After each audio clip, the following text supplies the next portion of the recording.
Hello সবাইকে। বর্ষাকালের খুবই জনপ্রিয় একটি খাবার খিচুড়ি। তো চলো এটাই আজকে বানিয়ে ফেলি। এই যে কড়াইতে আমি তেল গরম করতে দিয়ে দিলাম, তারপর তাতে 5 ফোড়ন, শুকনো লঙ্কা আর তেজপাতা ফোড়নে দিয়ে দিলাম। এই যে সোমবারের আওয়াজটা হচ্ছে, এটা তোমাদের কার কার ভালো লাগে বলো তো? আমার তো ভীষণ ভালো লাগে, মনে হয় কি যেন একটা টেস্টি রান্না হবে। তারপরেতে পরিমাণ মতো কুচানো রসুন আর আদা থেতো করে দিয়ে দিলাম। তারপর এটাকে একটু নেড়ে চেড়ে একটু ভাজা ভাজা লাল লাল হয়ে গেলে এটাতে পেঁয়াজ কুচিগুলোও দিয়ে দিলাম। এবারে পেঁয়াজ কুচিগুলো ভালোভাবে নেড়ে চেড়ে মিশিয়ে নিলাম আর কাঁচা লঙ্কাগুলো সাথে দিয়ে দিলাম।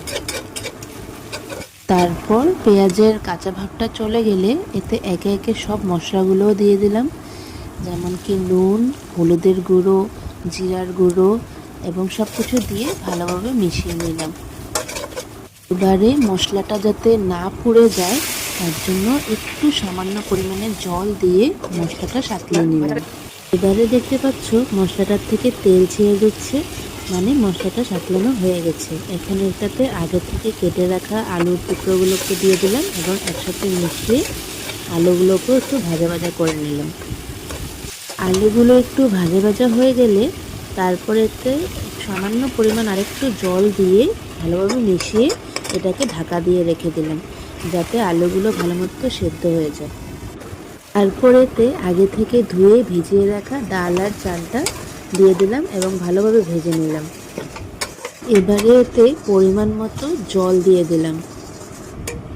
আমি এখানে মসুরির ডাল 1 কাপ, মুগ ডাল 1 কাপ এবং চাল 2 কাপ ব্যবহার করেছি আর সমপরিমাণে জল ব্যবহার করেছি। কিছু সময় ঢাকা দিয়ে রেখে ফোটানোর পর ঢাকা সরিয়ে আবারও একটু নেড়ে চেড়ে দিলাম। তারপর মা বলল যে এতে আরেকটু জল লাগবে ফোটার জন্য, তো এতে আরেকটু গরম জল আর জিরার গুঁড়ো দিয়ে ভালো মতো ফুটিয়ে নিলাম। তারপর এতে সামান্য একটু চিনি দিয়ে ভালোভাবে নেড়ে চেড়ে নিলাম। তারপর হয়ে যাওয়ার পর উপর থেকে সামান্য পরিমাণে ঘি ছড়িয়ে দিলাম, যাতে টেস্টটা আরও ভালোভাবে আসে। তো এই যে রেডি হয়ে গেল আমাদের খিচুড়ি। আর রেসিপিটা যদি ভালো লেগে থাকে তাহলে নিশ্চয়ই লাইক, শেয়ার আর সাবস্ক্রাইব করবে।